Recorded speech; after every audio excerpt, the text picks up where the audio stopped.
5. I don't really know why I came to this stupid party. It's not as though I know anyone here particularly well. All old friends from a high school existence I have more or less forgotten.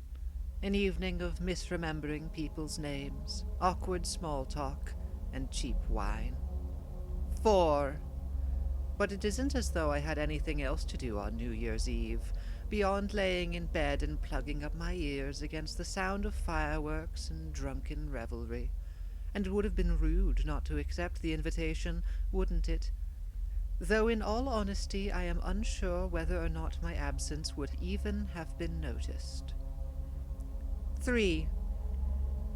It's all just so utterly shallow and pointless.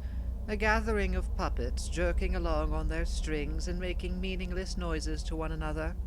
It makes me sick to realize I'm one of them, to have my stupid, superficial existence revealed for the facade it is. I can't even revel in the perverse schadenfreude of knowing I'm somehow superior to this gaggle of vapid not things. Deep down I know that I'm just like the rest of them. Empty, hollow, useless. 2.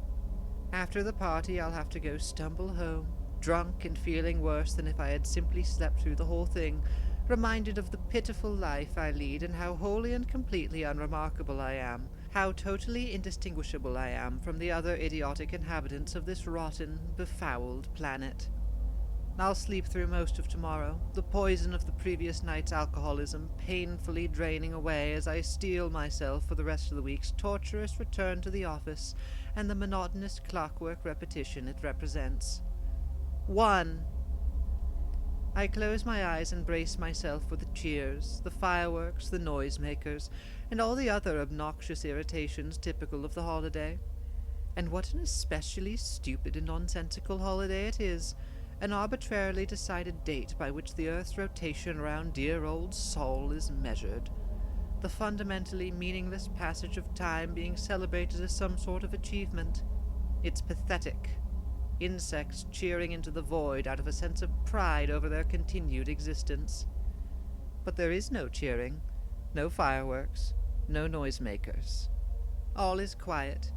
It is the purest silence I have ever experienced. There is not so much as tinnitus to interrupt the smooth nothingness. For a moment, I fear I have gone deaf. I open my eyes. I look around the room slowly, my conscious mind taking a moment to process what I am seeing.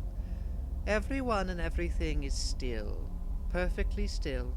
There is more movement from the inmates of an abandoned wax museum than there is from the inhabitants of this room.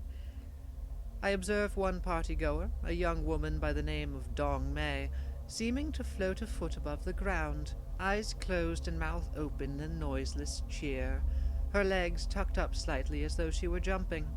But the verb float implies at least some degree of motion, some level of activity which feels wholly inaccurate. Despite her elevation off the ground, Dong Mei appears as solidly immobile as a beetle trapped in amber.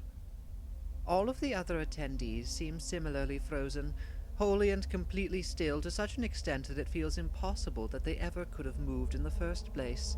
It feels as though such motion would be incompatible with their very existence, a violation of the natural order as preposterous as expecting a dropped object to fly upwards into the sky. Despite the surreality of my situation, I do not feel panicked. In fact, I do not feel much at all. My emotions are almost completely dulled to what is happening. I feel nothing but the psychological equivalent to the same sort of numbness one experiences with a local anesthetic, a faint pressure like a ghost of sensation as the doctor fiddles about with your deadened limb. I am still able to move, and I do so. The faint clacking of my high heels against the tile floor is the only sound that penetrates the all-pervading silence. I walk out of the living room, past the totally motionless objects that feel now more like abstract sculptures than living human beings, and move to the lobby. I open the door and step out into the night. The motionlessness and silence is not limited just to the house. The entire world seems shrouded in a thick stillness that suffuses everything. No wind rustles the fallen leaves. The moths hang in the air, unmoving, around the bulbs of the street lamps. I look up at the sky, but there is no moon, no stars. Just inky, endless black. I walk through the streets beneath the overhanging nothingness, my own footsteps seeming somehow profane in the sacred quiet that has engulfed the entire world. I do not know where I am going, I simply walk forwards, one step at a time, observing my surroundings passively as my feet carry me to some unknown destination. I am dimly aware that I am not simply wandering. I have a goal, but whatever it is has been occluded from my conscious mind. My legs robotically continue their automatic motions as I peer through the lit windows of houses and apartment buildings. Inside, the forms of human beings, frozen stiff as though victims of a gorgon, stand in poses of celebration, milliseconds away from the completion of the midnight countdown. But time has stopped. The countdown is interrupted, and they exist now between the moments, caught betwixt one year and the next by the gap of a single heartbeat. It's impossible, I know, but deep down, I can feel that the world has ceased to spin upon its axis. Even the tireless rotation of the earth has been stopped dead in its tracks. I do not know how long it is before I reach the river. I do not think it would be possible to measure time in a world where it no longer exists. I look out across the still, mirror-like surface of the water, reflecting back the lights of the city in a black canvas devoid of stars. It is the most perfect thing I have ever seen. Beautiful, isn't it? I am startled out of my reverie by the sound of another person, a fellow violator of the pristine silence. The voice is clear, smooth, and tinged with a faint accent which is impossible to place. Somewhere Scandinavian, perhaps? Their sex is similarly indeterminable. I turn my head to the left to see who had spoken. They stand not 6 feet away, looking out towards the river. I realized that I had noticed them previously, but their silence and stillness had led me to believe they were just as inanimate as the other inhabitants of this lifeless city. They are wearing a long, hooded coat, their hands tucked into their pockets, their faces obscured beneath a mask of some sort. As they turn to look at me, I recognize it as a porcelain comedy mask. I cannot see their eyes. They begin to speak again. At the end of time, everything will be as it is now. Silent, beautiful, dead. Not that life was anything but a triviality anyway. Despite the mask obscuring their face, the stranger's voice is not muffled in the slightest. It rings out clearly, each word enunciated perfectly in the still air. I nod politely at their observation. They continue to speak. There is no real, appreciable difference between that which is dead and that which has not lived. The emphasis on death as an especially noteworthy or in some way profound occurrence is simply due to the exaggerated importance that the living place upon their own transitory state of being.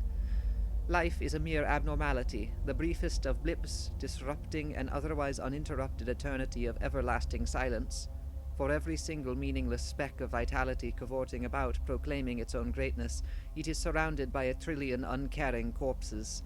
The speck can make as much of a fuss as it likes, parading around its unnatural animation as though such a coincidence of chemistry is some sort of achievement. But in the end, everything stops, everything dies, and the speck rejoins the corpses once again. The emotional numbness is beginning to wear off, a sense of creeping dread sending shivers down my spine, but in its place is a very tangible, physical paralysis. I want to flee from the stranger with their smiling, pallid mask, but my limbs are locked in place. I am trapped in my own body, an increasingly terrified mind, screaming for freedom in a prison of petrified meat. You think you understand what I am telling you, but you don't. There is no possible chance of you having the slightest knowledge of the absolute truth. These words, they are just abstractions, imperfect analogies. To truly comprehend, you must see. With that, the stranger takes a blackened, rotten hand from their coat pocket and lifts it to their face. They begin to pull off the grinning porcelain mask. Happy New Year! My screams of terror mix with the enthusiastic cheering of my fellow partygoers as the noisemakers and fireworks go off with the conclusion of the countdown. I look around in wide-eyed confusion as I realize I am back in the house, back at the party. I unconvincingly try to masquerade my frightened sobs as some exaltation of happiness and excitement before slipping out the door and making my way home. Nobody follows me, and I hope that the others were too distracted to notice the look of distress on my face. I look up to the sky and laugh at the twinkling stars overhead, practically weeping with joy as my ears detect the distant sounds of fireworks and laughter.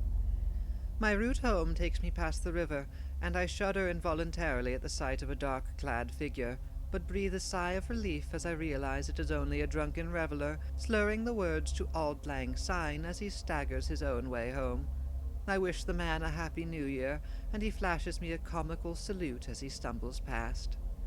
As the man's mumbled singing recedes behind me, I hear a crunch underfoot as the toe of my shoe collides with something brittle. I look down to see the shattered visage of a porcelain comedy mask, smiling up at me from the pavement.